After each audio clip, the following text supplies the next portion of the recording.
Hello दोस्तों, स्वागत है आपका आज के अभ्यास सीरीज के सोशल सिक्योरिटी स्कीम्स के अगले सेशन में, जहां पे आज हम डिस्कस करने वाले हैं 8th lecture on the social security schemes के मोस्ट इंपॉर्टेंट एमसीक्यूज। अब दोस्तों, इससे पहले हम काफ़ी important components of social security की स्कीम्स डिस्कस कर चुके हैं, जहां पे हमने हाउसिंग सेक्टर की स्कीम्स डिस्कस की हैं, pension sector, financial sector, health sector, education sector, agriculture sector. तो काफ़ी प्रोमिनेंट सेक्टर्स हम लोग डिस्कस कर चुके हैं और मैं उम्मीद कर रहा हूँ कि आपने वो सेशंस भी देखे होंगे।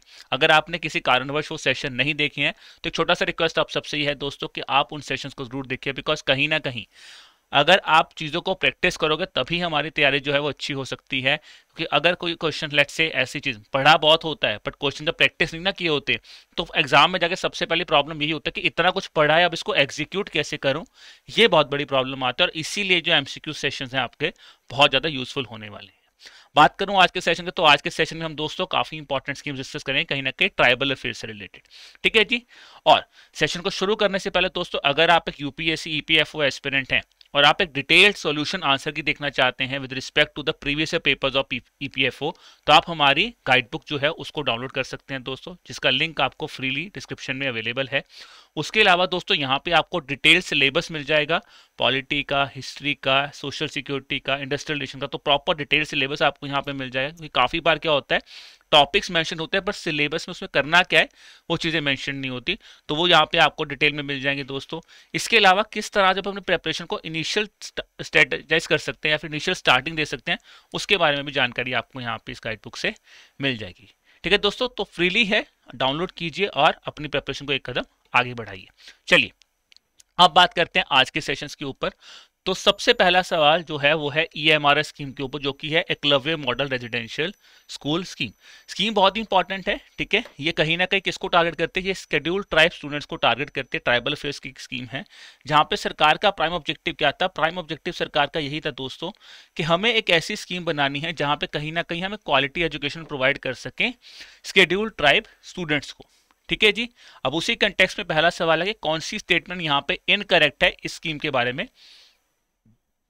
पहला पॉइंट ये है कि जो स्कीम है ये इंप्लीमेंट कर रहा है ministry of education under the समग्र शिक्षा अभियान। क्या ये स्टेटमेंट सही है?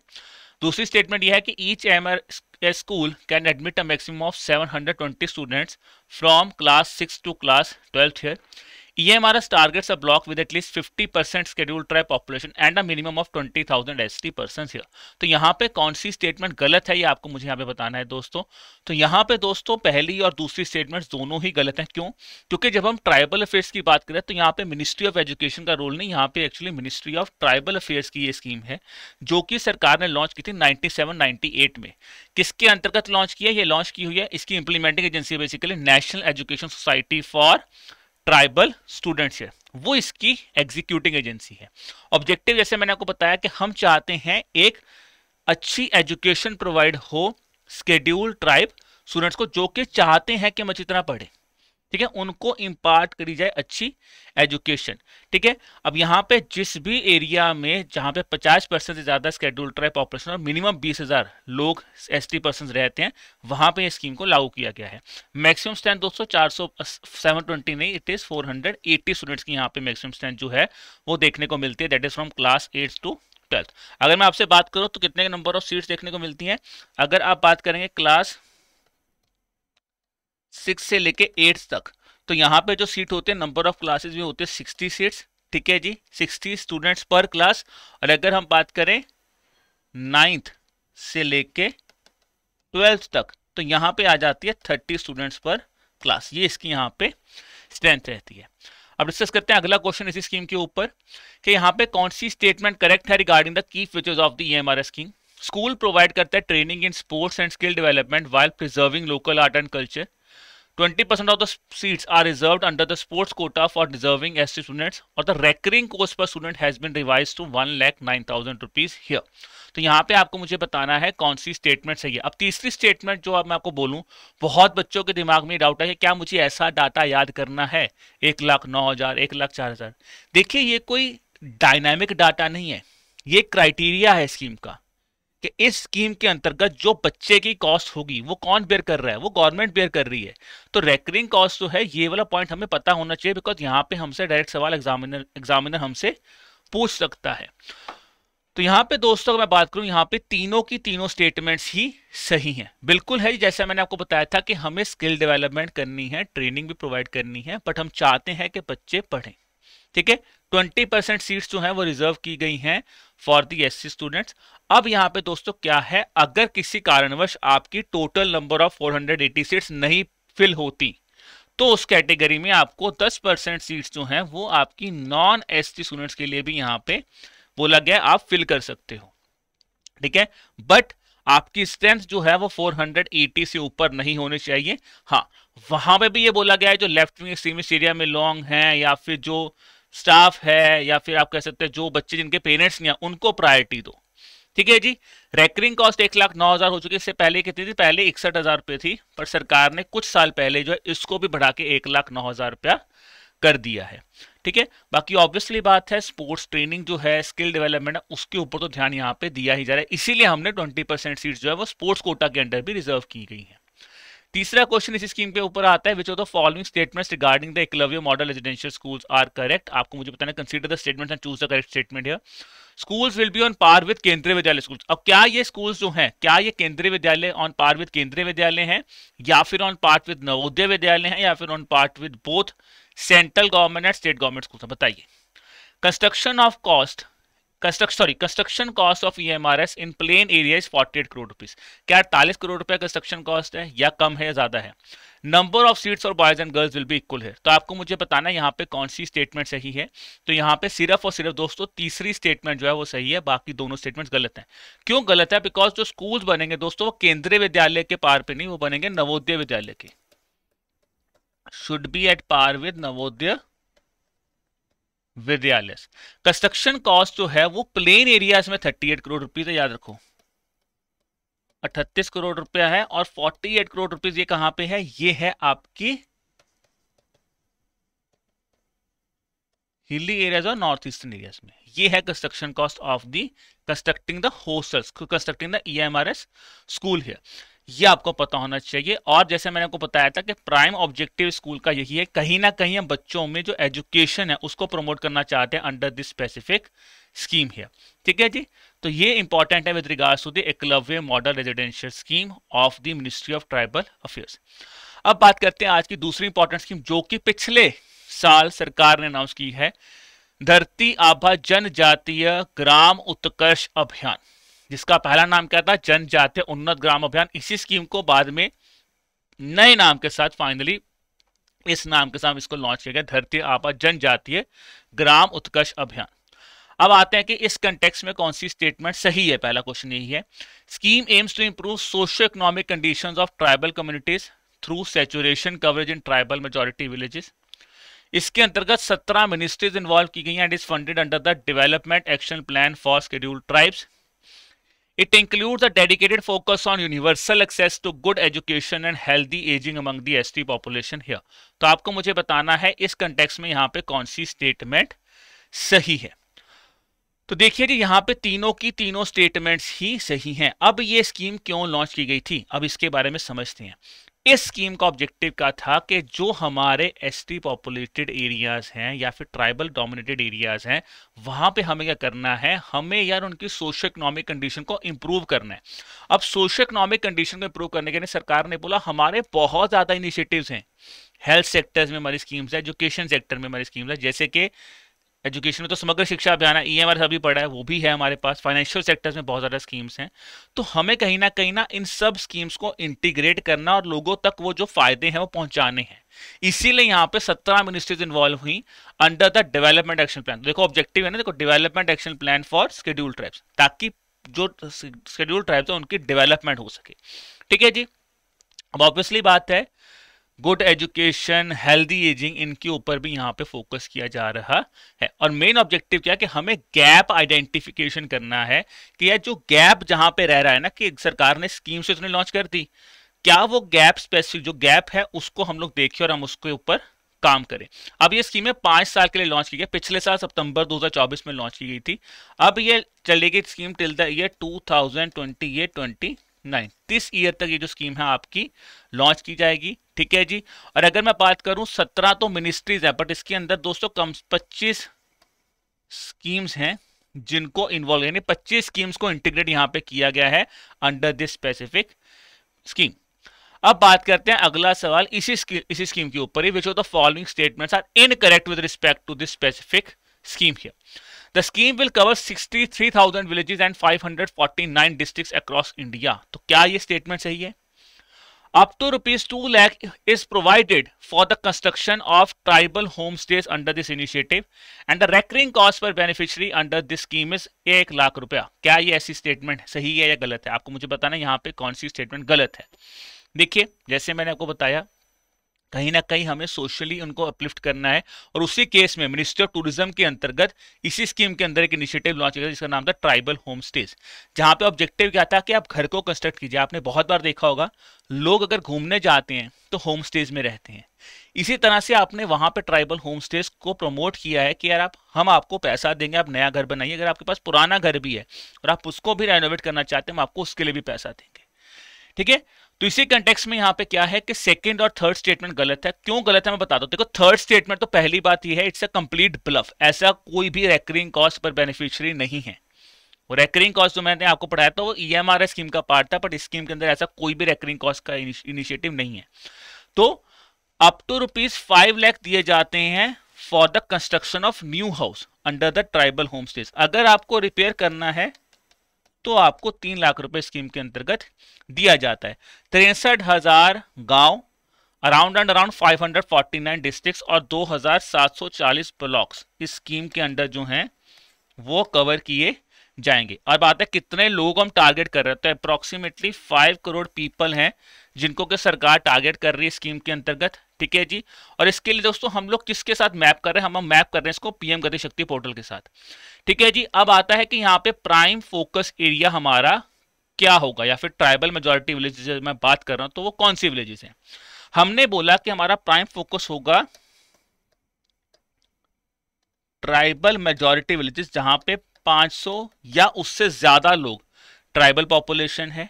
ठीक है जी, और कम से कम 50% वहां की आबादी जो है वो एसटी पॉपुलेशन है, ट्राइबल रेजिडेंट है। तो याद रखना, ट्राइबल मेजॉरिटी विलेज होना का मतलब क्या है कि 500 से ज्यादा लोग होंगे और 50% से ज्यादा लोग जो हैं वहां पे ट्राइबल रेजिडेंट्स हैं। ठीक है जी, इसके अलावा जो भी एस्पिरेशनल डिस्ट्रिक्ट्स हैं जहां पे ट्राइबल पॉपुलेशन है उनको भी हमने यहाँ पे प्रायोरिटी पे रखा है। अब हम लोग प्रायोरिटी पे क्या क्या काम यहाँ पे करने वाले, जब हमने बोला इंटर रिलेशन बनाना या कनेक्शन बनाना है, तो किस कंटेक्स्ट में आप कनेक्शन बनाने वाले हो ये भी पता होना चाहिए। तो हमें कनेक्शन बनाने के लिए हमने बोला कि सबसे पहले हमने कुछ एरियाज को आइडेंटिफाई किया। अगर आप देखिए किसी भी लोगों को अपलिफ्ट करने के लिए क्या चीज रिक्वायर्ड होती है? रोटी कपड़ा मकान। रोटी कपड़ा मकान जनरली बोलते, तो ये पुराना डायलॉग था। अब आज के केस में क्या होगा? घर मकान तो जरूरी है ही है। रोटी खाने के लिए क्या इंपॉर्टेंट है? न्यूट्रिशियस हेल्दी लाइफ, तभी रोटी इंपॉर्टेंट है।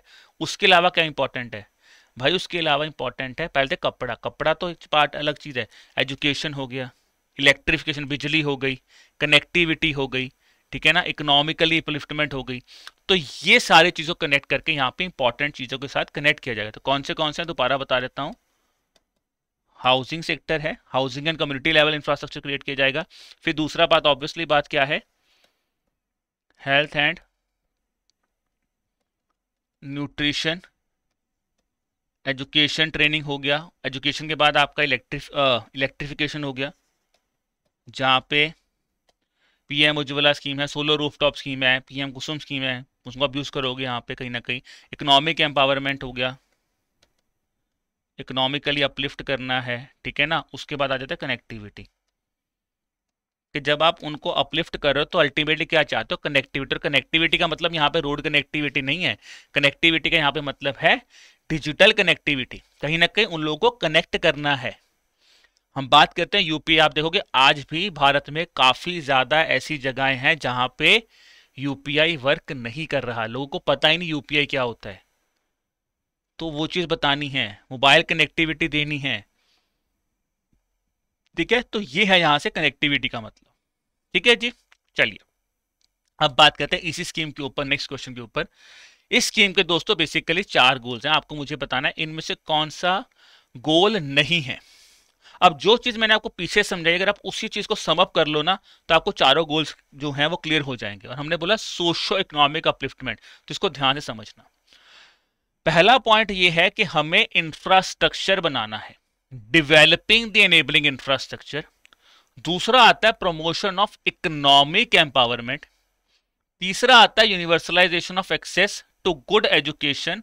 और चौथा आ जाता है हेल्दी फाइनेंसिंग या फिर फाइनेंशियल। क्या ये चौथा कंपोनेंट सही है?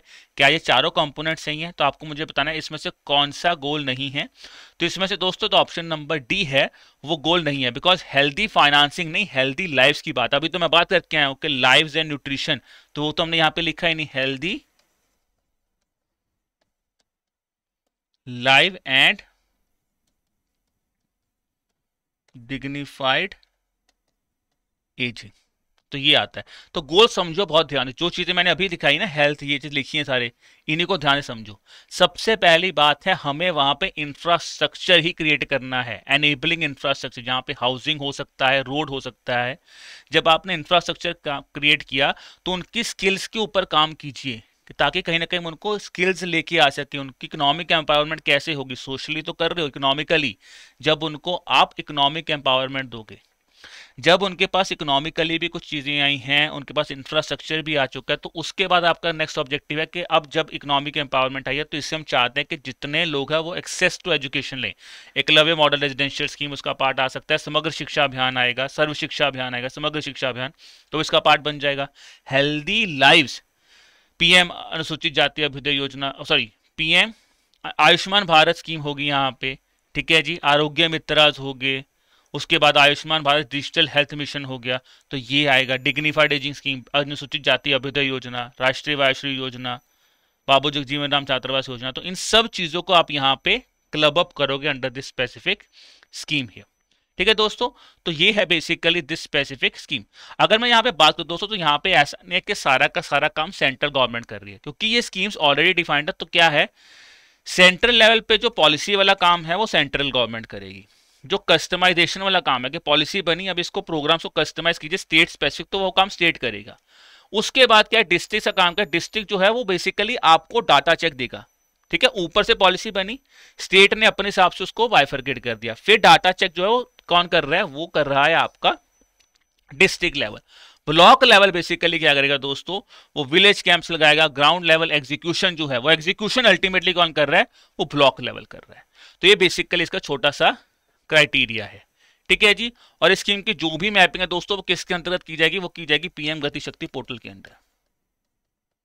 तो again one of the important project था गवर्नमेंट ऑफ इंडिया का गति शक्ति इनिशिएटिव, तो उसके अंदर ही आप इसको पोर्टल के अंदर इसको मॉनिटर करोगे, और इनका जो फाइनेंशियल प्रोग्रेस है, इकोनॉमिक प्रोग्रेस है, यहीं से इसको आप लोग ट्रैक आउट करोगे, ठीक है। तो ये था अबाउट धरती आबी जनजातीय उन्नत ग्राम अभियान, ठीक है जी। तो ये है हमारी इंपॉर्टेंट स्कीम ऑफ धरती आबा जनजातीय ग्राम उत्कर्ष अभियान, ठीक है जी। तो ये चीज याद रखना। और मैं पहले बोल रहा हूँ पीएम जुगा स्कीम भी आई थी, जनजातीय उन्नत ग्राम अभियान, तो ये दोनों स्कीम सेम ही है, ठीक है। स्कीम है, डिफरेंट नहीं है, ये सेम स्कीम है।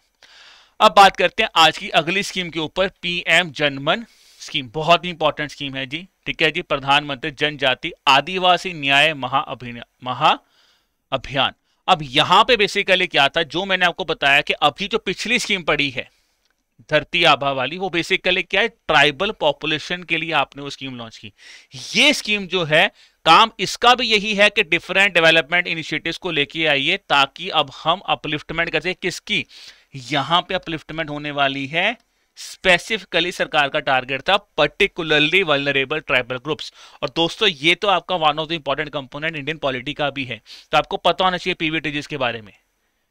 उम्मीद कर रहा हूं अगर आपने पॉलिटी पढ़ी है तो आपको पता है कि पीवीटीजीज क्या होते हैं, कितने भारत में कितने जगह पे पीवीटीजीज अवेलेबल हैं, ठीक है, कितने यूनियन टेरिटरीज में अवेलेबल हैं, ये चीजें पता होनी चाहिए। कौन सी स्टेट में सबसे ज्यादा पर्टिकुलरली वल्नरेबल ट्राइबल ग्रुप्स है, कौन सी स्टेट में सबसे कम है जिनमें है, और कौन सी स्टेट्स में नहीं है।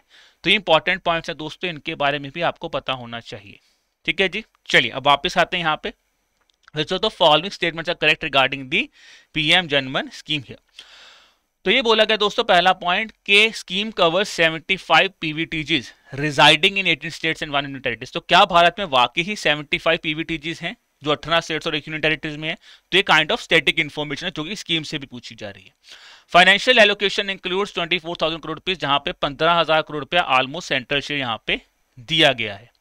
फिर अब दूसरा स्टेटमेंट यहाँ पे क्या है, ठीक है जी, under the scheme 10,000 anganwadi centres will be constructed across the particularly vulnerable tribal group areas, PVTG areas में under the scheme 10,000 anganwadi centres जो है वो कंस्ट्रक्ट किए जाएंगे।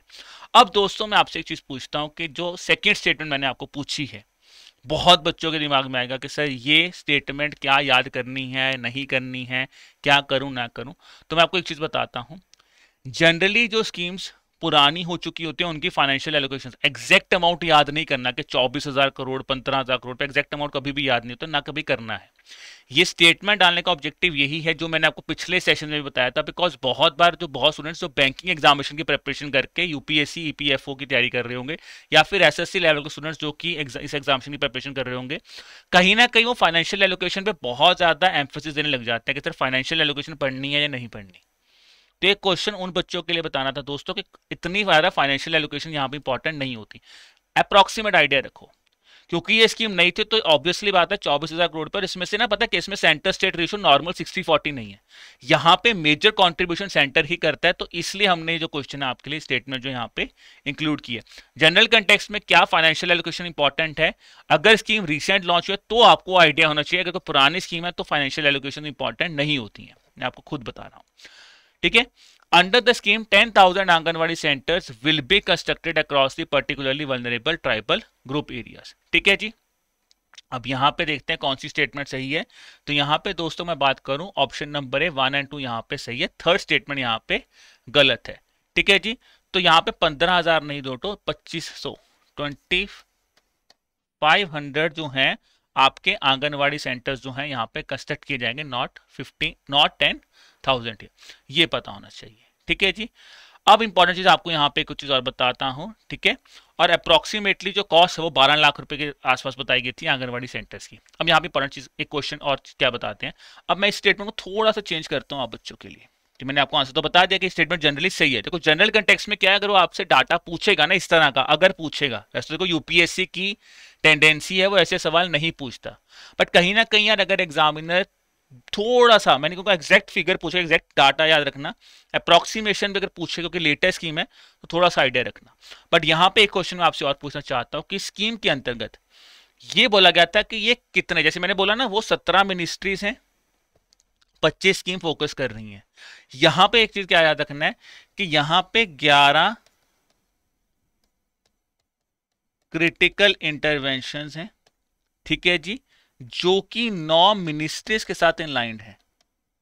अब ये कंफ्यूजन बहुत बच्चों की यार दोस्तों, वहां पे 17 मिनिस्ट्रीज अलाइंड थी with 25 schemes for the helpment under the, जो हमने धरती आबा स्कीम पढ़ी है। पीएम जनमन स्कीम में पीवीटीजीज के लिए हमने 11 क्रिटिकल इंटरवेंशन उठाए, जहां पे क्या क्या इंटरवेंशन क्या होते हैं, इंटरवेंशन का मतलब हमने 11 फोकस एरियाज उठाए हैं, जहां पे हाउसेज आ रहे हैं, रोड कनेक्टिविटी आ रही है, पानी का सप्लाई आ रहा है, मेडिकल यूनिट्स आ चुके हैं, ठीक है, मैं बोल सकता हूँ वोकेशनल ट्रेनिंग कह लीजिए, आंगनवाड़ी सेंटर्स कह लीजिए, इनको हमें क्रिएट करना है, तो दैट इज 11 क्रिटिकल इंटरवेंशन, ठीक है जी। और इसको अलाइन करने के लिए हमने 9 मिनिस्ट्रीज को यहाँ पे बेसिकली अलाइन किया है। अगेन इसका मॉनिटरिंग भी किसके थ्रू हो रहा है, वो पीएम गति शक्ति पोर्टल के थ्रू ही हो रहा है। अगला सवाल फिर आपका इसी क्वेश्चन के ऊपर है। अब आते हैं जो मैंने 11 क्रिटिकल इंटरवेंशन बताए थे या फिर एक्टिविटीज बताई थी, इनमें से कौन सी स्टेटमेंट इनकरेक्ट है उस एक्टिविटी के रिगार्डिंग। मोबाइल मेडिकल यूनिट्स जो है वो डिप्लॉय किए जाएंगे at a cost of ₹1 crore per unit. Solar of grid systems बनाए जाएंगे अप्रोक्सीमेटली 0.3 किलोवाट के, जो कि 1 लाख रुपया दिया जाएगा पर household, that is to 1 lakh household में 0.3 किलोवाट के सोलर ऑफ ग्रिड सिस्टम्स बनाए जाएंगे। फिर आ जाते हैं वन धन विकास केंद्र जो है वो सेटअप किए जाएंगे 5,000 विलेजेस में विद ₹15 लाख पर one Dhan Vikas Kendra, that is going to be given here. अब यार ये स्कीम में आपको में से बहुत बच्चे बोले सर इतना डाटा कौन याद करेगा, बट ये स्कीम का प्राइम ऑब्जेक्टिव ही इसके टारगेट्स हैं, टारगेट और उसके लिए हम क्या करना चाहते हैं, ठीक है जी। तो यहाँ पे कौन सी स्टेटमेंट गलत है दोस्तों, यहाँ पे फर्स्ट और थर्ड स्टेटमेंट गलत है, ठीक है जी। अगर मैं मोबाइल एंड मेडिकल यूनिट्स की बात करूं दोस्तों, तो सबसे पहले क्या है, हम 1,000 मोबाइल मेडिकल यूनिट्स बनाएंगे, ठीक है जी, और इसके लिए अप्रोक्सीमेटली 1 करोड़ रुपए ने अप्रोक्सीमेटली 33 लाख रुपया सरकार ने बोला था हम यहाँ पे देंगे, ठीक है जी। फिर आ जाता है थर्ड स्टेटमेंट। जब मैं वन धन विकास केंद्र की बात यहां पे करता हूं दोस्तों, तो देखिए वन धन विकास केंद्र जो है यहां पे 5,000 नहीं 500 बनेंगे। 500 विलेजेस में वन धन विकास केंद्र हम लोग यहाँ पे सेटअप करेंगे, और ये बिल्कुल सही है, 15 लाख रुपया पर वन धन विकास केंद्र यहाँ पे दिया जाएगा। अब थोड़ा सा समझते हैं कि ये स्कीम एक्चुअल में क्या है। मैंने जैसे बताया 11 इंटरवेंशन है, तो मोटा मोटा बताता हूँ क्या है। यहाँ पे टारगेट किए जाते हैं कि मैं मोटा मोटा पक्का houses is one of the target here. Road connectivity की बात की जाएगी यहाँ पे, ठीक है ना। वाटर सप्लाई, जिसको आप जिसके लिए आप कह सकते हैं कि कहीं ना कहीं आप जल शक्ति अभियान की बात करोगे, ठीक है ना। मोबाइल मेडिकल यूनिट्स बनाएंगे जो मैंने आपको बता दिया है। हॉस्टल्स कंस्ट्रक्ट किए जाएंगे, 5,000 के आसपास हॉस्टल्स यहाँ पे कंस्ट्रक्ट किए जाएंगे। फिर स्किल ट्रेनिंग दी जाएगी जहाँ पे आप aspirational particularly vulnerable tribal groups बनाओगे, ठीक है। वहाँ पे जो भी एस्पिरेशनल डिस्ट्रिक्ट्स हैं जहाँ पे पीवीटीजीज हैं, उनको आप यहाँ पे प्रायोरिटी पे लोगे, और वहाँ पे 60 एस्पिरेशनल ब्लॉक्स हमें बनाने हैं, तो ये बात की गई है। आंगनवाड़ी सेंटर्स बनाएंगे, मल्टीपर्पज सेंटर्स बनाएंगे। फिर हमने बोला है कि यार हाउस होल्ड्स हो गया, of grid system, solar rooftop system बनाएंगे। अब सोलर रूफटॉप सिस्टम बनाना क्यों चाहते हैं? बिकॉज हम कहीं ना कहीं वहां पे सोलर लाइटनिंग को प्रमोट करना चाहते हैं, हम एनवायरमेंट फ्रेंडली काम करना चाहते हैं। बिकॉज पीवीटीजीज का प्राइम ऑब्जेक्टिव यही भी है यहाँ पे, कहीं ना कहीं हम उनको एनवायरमेंटली जो उनकी इंपॉर्टेंस है उसको खत्म नहीं करना चाहते, इसीलिए हम वहां पे वन धन विकास केंद्र बनाएंगे, ठीक है। मोबाइल टावर्स भी इंस्टॉल करना है, बिकॉज कहीं ना कहीं हम उनको डिजिटली कनेक्टिविटी उनको भी प्रोवाइड करना चाहते हैं। तो ये है अबाउट पीएम जनमन स्कीम। या थोड़ा सा स्कीम्स के टारगेट्स दोस्तों इंपॉर्टेंट हैं, तो मैं डेफिनेटली बोलूँगा प्लीज इनके स्कीम्स के टारगेट्स जरूर याद कीजिए, बिकॉज यहाँ पे हमसे एग्जामिनेशन डायरेक्ट जो है एग्जामिनर हमसे सवाल पूछ सकता है। अब बात करते हैं आज की अगली स्कीम के ऊपर दोस्तों। Which of the following statements are correct about the Pradhanmantri Janjatiya Vikas mission, ठीक है जी। तो मुझे बताइए जनजातीय विकास कार्यक्रम के बारे में या वन जातीय विकास मिशन के बारे में कौन सी स्टेटमेंट सही है। ये स्कीम 2021-22 में लॉन्च की गई थी for the development of notified scheduled tribes. तो क्या ये नोटिफाइड शेड्यूल्ड ट्राइब्स के लिए लॉन्च की गई थी या फिर किसी और के लिए लॉन्च की गई थी? दूसरा आ जाता है दोस्तों ट्राइफेड जो है यहाँ पे इसकी इंप्लीमेंटिंग एजेंसी है। तो क्या इसकी इंप्लीमेंटिंग एजेंसी ट्राइफेड है या फिर कोई और मिनिस्ट्री है? And it is only applicable to tribal districts of 8 states identified under the Van Bandhu Kalyan योजना है।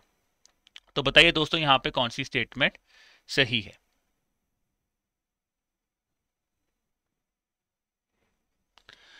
ठीक है जी। तो यहाँ पे दोस्तों हमारी पहली दो स्टेटमेंट्स जो हैं वो सही हैं, और देखिए ये सिर्फ और सिर्फ 8 स्टेट्स में एप्लीकेबल नहीं है, ठीक है ना। तो ये याद रखना, यहाँ पे जहाँ पे भी डिनोटिफाइड शेड्यूल ट्राइब्स हैं वहां पे ये एप्लीकेबल है। तो यहाँ पे जो है आपकी सेकंड स्टेटमेंट जो है यहाँ पे, सॉरी थर्ड स्टेटमेंट जो है यहाँ पे गलत है, ठीक है। बाकी दोस्तों इसी स्कीम के कंटेक्स्ट पे ही मैंने आप आज का होमवर्क क्वेश्चन आपको दिया है। बेसिकली ये स्कीम का ऑब्जेक्टिव है कि हमें सोशो इकोनॉमिक कंडीशंस लेके आनी है उन कम्युनिटीज की जो कि डिनोटिफाइड एरियाज में रहते हैं, ठीक है। Sorry not denotified, notified areas में रहते हैं, ठीक है जी।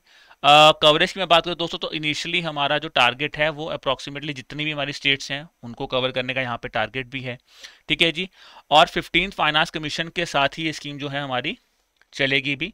और ऑब्जेक्टिव बेसिकली क्या है, एक कम्युनिटी ड्रिवन प्रोग्राम हम क्रिएट करना चाहते हैं जहाँ से कहीं ना कहीं हम जो नोटिफाइड शेड्यूल ट्राइब्स हैं उनकी हम कहीं ना कहीं डेवलपमेंट कर सके। देखो कोई भी स्कीम गवर्नमेंट लॉन्च करता है ना यार, उसमें एक चीज़ तो याद रखना कि डेवलपमेंट तो वहाँ पे होना ही होना है, डेवलपमेंट ही प्राइम ऑब्जेक्टिव सरकार का रहता है।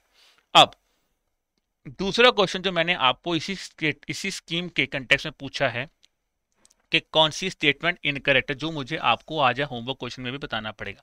बिकॉज पिछले सेशन में मैंने आपको बताया था, जो मैंने आपको होमवर्क क्वेश्चन दिया था वो मैंने आपको एज ए लर्निंग दी थी कि यार आपको इन चीज़ों पे ध्यान नहीं देना है। जैसा कि आज के सवाल में भी मैंने, आज के सेशन में भी मैंने आपसे एक स्टेटमेंट ऐसी पक्का पूछी है जो कि काफ़ी डाटा ओरिएंटेड थी, जहाँ से फंडिंग फाइनेंशियल एलोकेशन की स्टेटमेंट पूछ ली। क्या वो इंपॉर्टेंट है? इतना इंपॉर्टेंट नहीं है, बट बाकी कंटेक्स्ट तो उसकी इंपॉर्टेंट है। तो दोस्तों आप मुझे इस क्वेश्चन का आंसर दीजिए होमवर्क स्टेटमेंट में, कमेंट सेक्शन में बताइए इसका आंसर क्या होगा। जब हम नेक्स्ट सेशन लेंगे तो ऑब्वियसली स्कीम को डिस्कस भी करेंगे, बिकॉज काफी पॉइंट ऐसे अगर मैं आपको स्कीम डिटेल में बता दूंगा तो आपको ये क्वेश्चन का आंसर ही पता चल जाएगा, एग्जैक्ट आंसर क्या है। तो मैं चाहूंगा थोड़ा सा आप रिसर्च कीजिए, थोड़ा सा पढ़िए, फिर मुझे बताइए कि क्या है इस स्कीम का सही आंसर। और फिर जब हम नेक्स्ट सेशन लेंगे तो ऑब्वियसली सबसे पहले इस स्कीम के बारे में डिस्कस करेंगे, और फिर डिस्कस करेंगे दोस्तों आपको सोशल जस्टिस की स्कीम्स लाइक अनुसूचित जाति अभ्युदय योजना, जो मैंने आपके नाम लिए हैं, नमस्ते स्कीम, स्माइल स्कीम है, श्रेष्ठा स्कीम है। तो उन प्रोमिनेंट स्कीम्स ऑफ जो सोशल जस्टिस की स्कीम्स हैं उनको डिस्कस करेंगे आपके अगले सेशन में। बट सेशन को एंड करने से पहले दोस्तों आपके लिए एक बहुत ही इंपॉर्टेंट चीज, मुझे पता है दोस्तों आप में से काफी स्टूडेंट्स हैं, जब आप एक सेशन को देख रहे हैं तो ऑब्जेक्टिव क्या, उद्देश्य आपका यही इन सेशंस को देखना है। कहीं ना कहीं आपका टारगेट है कि मुझे ईपीएफओ, ईपीएफसी ऑफिसर या फिर ईओ ऑफिसर जो है बनना है। अब उसके लिए दोस्तों हम भी आपकी मदद कर रहे हैं, ठीक है, विद अ सिंगल एम कि आप सक्सेसफुल कैंडिडेट बने। अगर आप एक ऐसे कैंडिडेट हैं जिन्होंने अभी तक कभी प्रिपरेशन की ही नहीं है यूपीएससी की, और आप एक बिल्कुल स्टार्टिंग से प्रिपरेशन करना चाहते हैं, तो आप हमारे मास्टर कोर्स के साथ जा सकते हैं, ठीक है दोस्तों, बिकॉज यहाँ पे सब कुछ आपको बेसिक से करवाया गया है। अगर आप एक यूपीएससी एस्पिरेंट हैं, आपका सी सेट भी अच्छा है और आपको लग रहा है मुझे सिर्फ और सिर्फ जो स्पेशल सब्जेक्ट्स हैं जो जनरली आप यूपीएससी में नहीं पढ़ते हो, इंडस्ट्रियल रिलेशन आ जाता है, सोशल सिक्योरिटी के लॉज आ जाते हैं जो कि आप जनरली नहीं पढ़ते हो, उसके लिए आप हमारे स्पेशल सब्जेक्ट कोर्स के साथ जा सकते हैं। फिर दोस्तों अगर आपको लग रहा है कि मेरे को तो स्पेशल सब्जेक्ट्स का भी आइडिया है, मुझे तो यूपीएससी का भी आइडिया है, मैंने दिया हुआ एग्जामिनेशन, मुझे सिर्फ और सिर्फ प्रैक्टिस करनी है, जैसा कि आप इन सेशन में प्रैक्टिस कर रहे हो, आपको लगता है इसी तरह से मुझे और प्रैक्टिस करनी है दोस्तों, तो आप हमारी टेस्ट सीरीज के साथ भी जुड़ सकते हैं, ठीक है दोस्तों। लिंक्स आपको इन तीनों कोर्सेज के डिस्क्रिप्शन में मिल जाएंगे। बाकी दोस्तों इसके बारे में और जानकारी लेने के लिए आप हमारी वेबसाइट www.edutap.in पे भी जा सकते हैं, या फिर आप हमें ईमेल कर सकते हैं, हमारी ईमेल आईडी है hello@edutap.co.in, या फिर कॉल कर सकते हैं ऑन द नंबर 8146207241। तो ये था दोस्तों हमारा आज का सेशन, जहां पे हमने ट्राइबल अफेयर्स के रिगार्डिंग काफी इंपॉर्टेंट मिनिस्ट्रीज या काफी इंपॉर्टेंट स्कीम्स डिस्कस की, नॉट मिनिस्ट्रीज, काफी इंपॉर्टेंट स्कीम्स डिस्कस की हैं। इसी तरह से दोस्तों अगर आपके मन में भी कोई ऐसा सेगमेंट है जो आपको लगता है कि इसके ऊपर प्लीज सर अगर कोई स्कीम्स हैं, प्लीज आप मुझे चाहते हैं कि मैं उसके ऊपर सेशन लूँ या क्वेश्चन फॉर्मेट में उसको डिस्कस करें, तो आप प्लीज मुझे उसके बारे में भी आप कमेंट सेक्शन में बता दीजिए। तब तक के लिए दोस्तों मेहनत करते रहिए, पढ़ते रहिए, और अब आपको मिलेंगे next week with the next set of important session, ठीक है जी, चलिए बाय बाय।